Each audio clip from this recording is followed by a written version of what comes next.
Salut tout le monde, bienvenue sur Jinkonga Tutoriel, une chaîne de référence à tous vos problèmes liés dans le domaine du génie civil. Merci de votre fidélité. Abonnez-vous massivement sur notre chaîne YouTube, likez nos vidéos, commentez ainsi que partagez. Au menu du jour, nous allons continuer nos séries de formations. Alors, aujourd'hui, nous allons voir un cas très spécial. Vous allez comprendre comment ça fonctionne. Et cette formation, je suis en train de faire ça par rapport à une préoccupation d'un abonné que j'ai reçu. C'était que hier. Raison pour laquelle je me suis dit, c'est vraiment important que nous puissions travailler. Comme ça, la communauté pourra maîtriser ce qu'il faut une fois pour toutes. Alors, ce que nous allons voir, il semblerait que la méthode de laboratoire est plus meilleure pour dimensionner une semelle en béton armé. Bien sûr, sur robot structural analysis.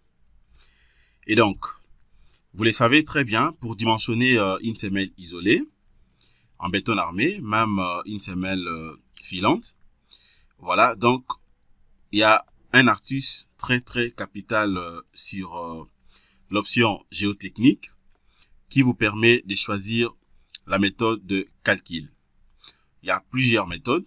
Généralement, ce qu'on utilise beaucoup plus, il y a 3 méthodes principales. Vous pouvez utiliser la méthode de laboratoire, vous pouvez utiliser la méthode de prégéométrie, ainsi que d'autres méthodes.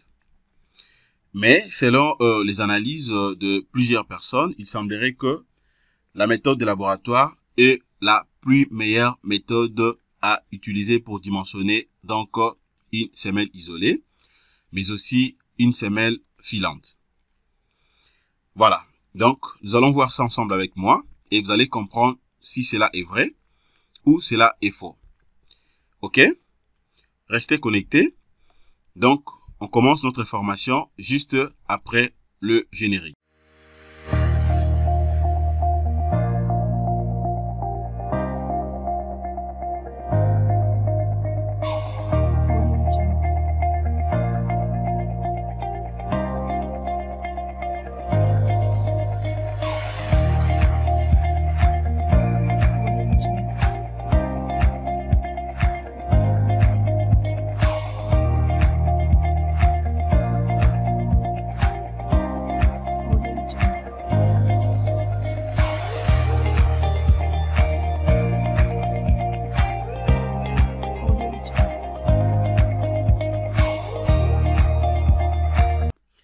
Comme je l'ai dit dans mon introduction, il semblerait que la méthode de laboratoire est plus meilleure pour dimensionner une semelle en béton armé.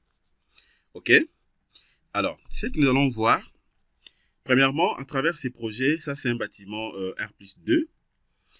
Nous allons premièrement vérifier d'abord les éléments de réduction. On verra rapidement donc l'effort normal, afin de cibler déjà donc la semelle la plus chargée ou carrément le nœud qui reçoit donc énormément les chargements. Et puis nous allons passer au dimensionnement jusqu'à tel point que vous allez comprendre si cette méthode elle est la meilleure méthode. Regardez comment je vais procéder. Dans ce projet, déjà ici, vous allez voir que c'est un projet qui est complètement chargé. Ok, donc pour voir les chargements, c'est juste question de venir là. Vous allez voir qu'on avait appliqué et donc tenir compte de poids propre, poids du revêtement et la charge d'exploitation dit à l'escalier, d'habitation, toiture et tout ce qui va avec. Voilà, je prends la combinaison. Ok. Premièrement, je vais vérifier d'abord la structure pour me rassurer que je n'ai pas d'erreur.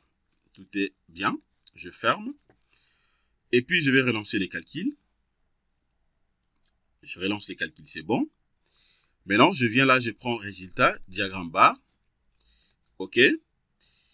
Voilà, je vais vérifier rapidement l'effort normal. Donc, je viens là, je prends effort normal. Je clique à côté. Je prends paramètres. Et puis, différencier tout ce qui va avec et j'applique. Voilà. Dès que j'applique, vous allez comprendre que déjà à ce niveau, je n'avais besoin que de 2 valeurs, min et max. Mais si par contre, je vais voir tout ce qu'il faut, je peux venir là, je prends tout simplement toutes, c'est-à-dire toutes les valeurs, j'applique. Voilà, vous avez tout ce qu'il faut. OK? Alors, mais déjà à ce niveau ici, je vois que la semaine la plus chargée est là. C'est cette semaine que j'avais déjà bien sûr dimensionnée. Alors, ce que je fais, je vais sélectionner d'abord le nœud. Je sélectionne le nœud. OK? Alors, mais par contre, si je vais par exemple, et que je vais supprimer d'abord cette semaine, je peux tout simplement venir là. Une fois sélectionné, je viens là, je vais prendre appui. OK? Et puis je prends supprimer. OK? Je prends supprimer. Une fois que je clique, vous allez voir que ça va me demander ça et puis ça va partir. Alors, comment je vais corriger les dimensionnements? Donc, je prends ça. Toujours nœud numéro 57. Je peux passer directement au dimensionnement. Voilà, je passe au dimensionnement. OK. Et puis, Eli, LS, c'est bon. Je clique. Je prends OK. Je vais cliquer juste à côté pour chercher d'abord le numéro de nœud 57. Voilà, le nœud en question est là. Maintenant, je vais faire quoi à ce niveau? Vous savez très bien comment dimensionner une semelle isolée. Et donc, je viens là, je vais prendre fissuration, P préjudiciable, milieu non agressif. OK. Alors, disposition ou option de calcul d'abord. Je prends béton 25. Diamètre qui prédomine, je prends 14. Acier longitudinal. Je vais travailler avec le barre de... Je prends barre de 12 et 14, voire même 16 aussi. Acier transversal. Il s'agit pour donc le barre, les armatures transversales pour faire les cadres. Je prends barre de 6. Là, je vais prendre la même section que l'acier longitudinal. 12, 14 et 16. Je clique sur OK. Je vais prendre maintenant disposition de ferraillage. Disposition de ferraillage ici, c'est bien. Bon, je laisse comme ça l'espacement par défaut. Voilà, je prends ça. De l'autre côté, hop, c'est bien. Je ferme. Je vais rentrer d'abord là. Crochet. Voilà, je prends la longueur développée ici, 10 cm. OK, les crochets, je prends un angle droit de 90 degrés. Et puis, c'est bon déjà pour moi. Voilà, définir chargement. Je clique là. Dit au calcul. Et puis, je ferme. C'est déjà confirmé. Maintenant, je viens là. C'est ici où je vais donc choisir la méthode de laboratoire. Je prends définir d'abord. Je commence d'abord par définir sol. La méthode de laboratoire, c'est au niveau de l'option géotechnique. Je prends définir sol. Voilà. Ce qu'il faudrait que vous puissiez d'abord comprendre est que la méthode de laboratoire, en réalité, c'est quoi? Je vais d'abord anticiper pour vous expliquer comment ça fonctionne. Je prends d'abord option géotechnique. OK. Contrainte. Voilà. Donc, c'est comme je l'avais dit au début, vous avez 3 méthodes. Il y a méthode de laboratoire, méthode de pressiométrie complète, et puis méthode de pressiométrie des contraintes. Vous voyez? Donc, 3 méthodes. Alors, pourquoi on dit que la méthode de laboratoire est la meilleure méthode pour dimensionner une semelle isolée? Attendez, je vais d'abord répondre et puis nous allons évoluer ensemble avec vous. Justement, puisque cette méthode vous donne la possibilité de calculer directement la contrainte du sol. Vous voyez? Ça vous donne la possibilité de calculer la contrainte du sol. Voilà, mais déjà comprenez que la contrainte que vous allez obtenir ici, c'est comme je l'ai dit, c'est la contrainte calculée. C'est la contrainte calculée. Cette contrainte est calculée à fonction de la descente de charge. OK? À fonction de la descente de charge donc, de votre bâtiment. Et puis, vous allez calculer la contrainte par la méthode de laboratoire. Alors, pour que votre bâtiment puisse tenir, pour que le bâtiment soit résistant, à la fin, maintenant, vous serez obligé soit de comparer cette contrainte obtenue par la méthode de laboratoire avec la contrainte admissible du sol. Avec la contrainte admissible du sol.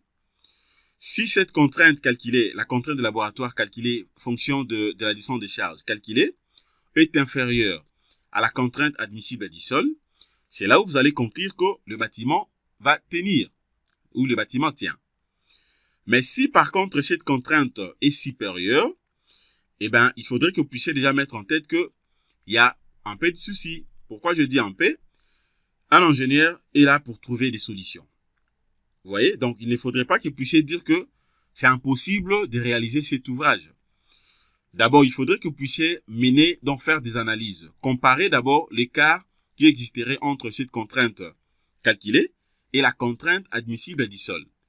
Si l'écart n'est pas du tout grand, ce qu'il faut faire, vous pouvez faire recours à d'autres méthodes. Par exemple, la méthode de remaniement du sol. Vous pouvez donc remanier en fait les sols en place. OK? Il y a plusieurs méthodes.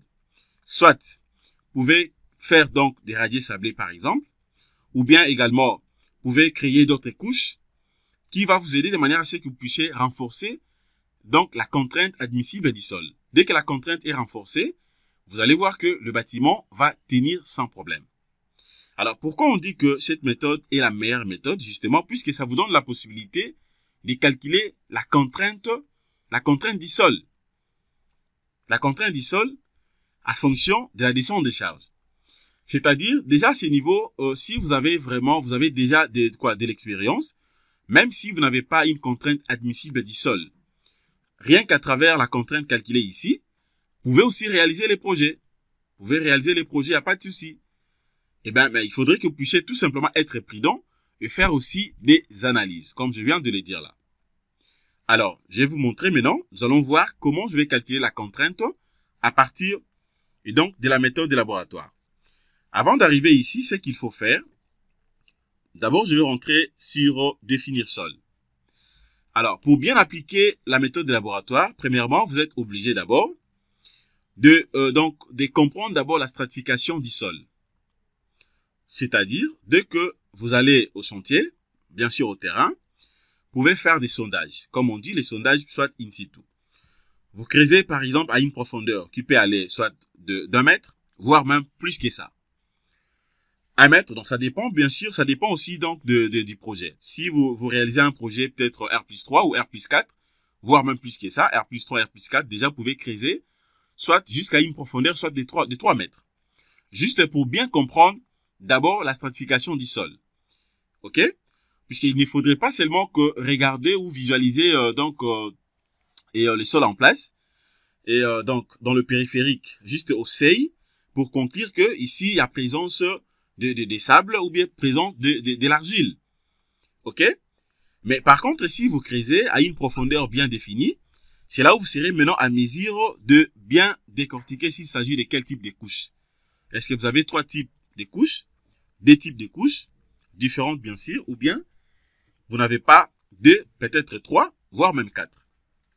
Et donc, l'idéal serait que vous puissiez creuser à une profondeur. Si par contre vous réalisez un bâtiment R+2, comme le cas de ces projets, vous pouvez creuser soit à une profondeur, voire même de 1,50 m, 1,80 m ou 2 mètres. Ça va vous donner déjà une idée de comprendre d'abord les différentes couches du sol. OK? Alors, et maintenant, ce que vous allez faire, dès que cela est connu, vous venez maintenant ici pour remplir. D'abord, hauteur d'Italie ici, ça dépend donc de la méthode que vous voulez considérer. Je prends ça.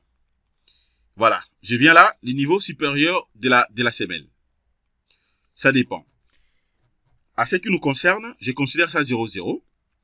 Niveau du fond du fouille ici, je me dis, je prends à une profondeur, je prends de 1,80 m.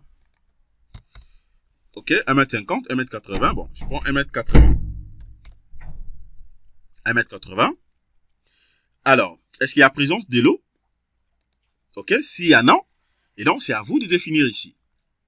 S'il y en a, c'est à vous de définir. Il peut y arriver qu'au moment où vous avez donc creusé sur terrain, déjà à une profondeur de 1 mètre, il y a de l'eau. Ça dit, il faudrait que vous puissiez définir ça également ici. Par exemple, là je viens, niveau d'eau, le plus haut, je me dis que ça va voir même jusqu'à 1,50 m. OK? Moi, je vais descendre jusqu'à une profondeur de 1,80 m. Là, je prends 1,50 m. Niveau bas, le plus bas, je prends donc 50 cm. Je prends 50 cm. OK?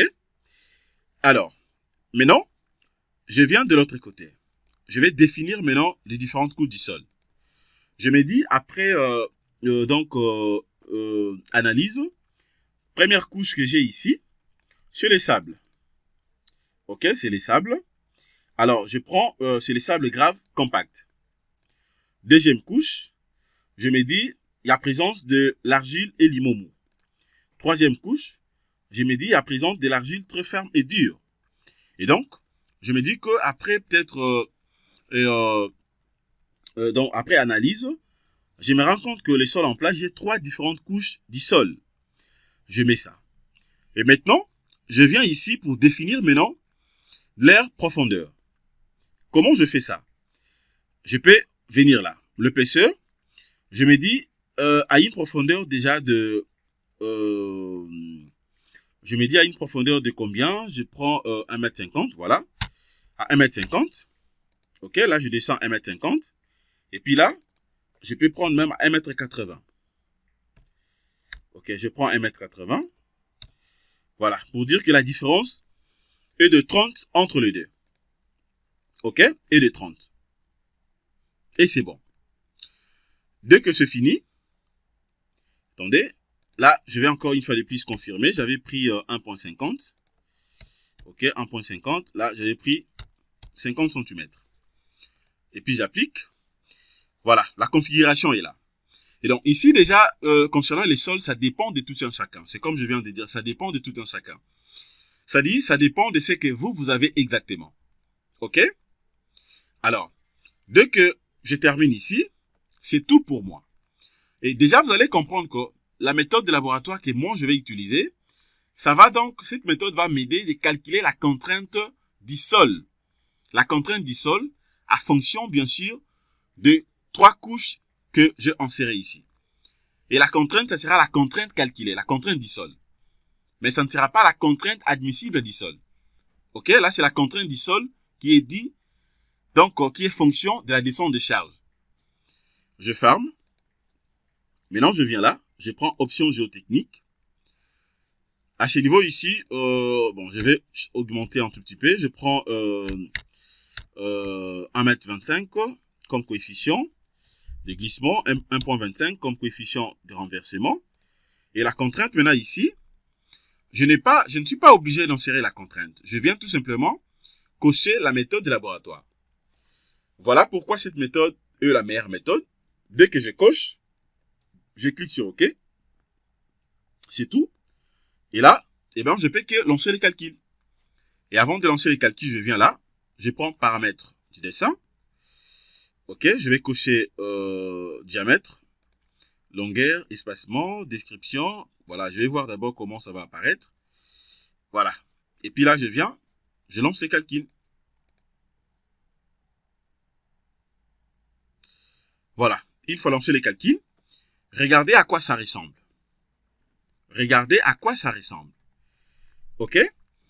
Alors, déjà, vous allez voir ici que le prédimensionnement fait ici, j'ai une semelle carrée de 1,20 m, 1,20 m carré. OK? L'espacement est de 25 centimètres. Donc, c'est un peu trop. Voilà, je vais essayer un peu d'harmoniser ça rapidement avant d'aller vérifier la contrainte calculée. Eh bien, là, je viens, disposition de ferraillage. Je prends semelle. OK. Là, je vais fixer l'espacement. Je prends des deux côtés. Je prends 15, 15 et puis j'envoie de l'autre côté. Voilà, je confirme ça. OK, je crois les crochets également. Je peux jeter encore un coup d'œil. Voilà, 90, c'est bon. Et puis, eh ben, je relance les calculs. Voilà, donc c'est bien. Maintenant, j'ai un espacement de 15 cm. 15, 15. OK? 1,20 m carré. Voilà. Et donc, c'est pour dire que là, je viens déjà donc de calculer cette semelle. Je dimensionnais donc en fait la semelle. Mais vous allez comprendre que j'ai dimensionné cette semelle sans pourtant que je puisse avoir la contrainte admissible du sol. Je n'ai pas la contrainte admissible du sol. Et donc, cette semelle est dimensionnée en fonction tout simplement de la contrainte calculée. Alors, maintenant, je m'en vais pour voir comment je vais vérifier cette contrainte calculée. Je vais prendre note et calcul. Attendez, je peux vous montrer à partir d'ici maintenant la contrainte calculée. Mais déjà, il faut comprendre que, comme je l'ai dit, la méthode est vraiment la meilleure méthode. Mais c'est beaucoup plus utilisé si et seulement si vous n'avez pas la contrainte admissible du sol. OK? Ou même si vous avez la contrainte admissible du sol, vous pouvez, pendant vos analyses, comme je l'ai dit chaque fois, l'ingénieur doit être focus dans les analyses. Au moment où vous allez analyser, vous pouvez tout simplement vérifier afin de comparer l'écart qui existerait entre cette contrainte calculée et la contrainte admissible du sol. Attendez, je vais vérifier ça. Je m'en vais chercher maintenant la contrainte admissible du sol. Voilà, regardez déjà ici, vous voyez la contrainte calculée est là. Ça, c'est la contrainte calculée. OK? La contrainte calculée qui est différente de la contrainte et donc qui vient donc du laboratoire. Regardez. Et là, je trouve une contrainte de 0,19 mégapascal. OK? Voilà, cette contrainte est fonction de quoi? Fonction de tout ce que j'ai inséré ici comme élément. OK? Niveau du sol 0,0, c'est ce que j'avais inséré. Niveau max de la semelle est là. Vous avez donc le niveau du fond de fouille. OK? Vous avez le niveau de la nappe phréatique. Voilà, min et max. C'est ce que j'ai inséré. Voilà. Tout ce qu'il faut comme... et donc, la couche du sol. Concernant les sables, vous le savez très bien que dans un sable, il n'y a pas donc la cohésion. OK? Déjà ici, donc, cohésion est nil, c'est 0. Mais de l'autre côté, il y en a. OK? Et donc, voilà, vous avez la contrainte calculée. C'est cette contrainte que je vais comparer. Maintenant, je vais comparer soit avec la contrainte admissible du sol. OK? Pour me rassurer que donc le bâtiment donc va résister. Et donc, voilà ce que je voulais vous montrer concernant cette partie. Et déjà, à ce niveau, je peux vraiment vous assurer que la méthode de laboratoire est la plus meilleure méthode pour dimensionner une semelle en béton armé. Voilà, semelle isolée, semelle filante, mais aussi, voire même pour calculer soit et donc d'autres types de semelles. OK, semelles sous poteau ou bien, mais aussi des semelles jumelées, comme on le dit, même voire même les semelles excentrées et tout ce qui va avec. Mais attention, pour les radiers générales, là, il faudrait que vous puissiez tenir compte aussi d'autres paramètres. OK? Il faudrait que vous puissiez tenir compte d'autres paramètres, notamment le coefficient de l'acidité du sol. C'est très, très important en tenir en compte. OK? Voilà. Donc, voilà ce que je voulais vous montrer concernant cette formation. J'espère que vous avez très bien suivi l'importance de la méthode de laboratoire. Voilà, merci de votre disponibilité. Abonnez-vous massivement sur notre chaîne YouTube. Likez nos vidéos, ainsi que partagez. Passez une excellente soirée. Au revoir.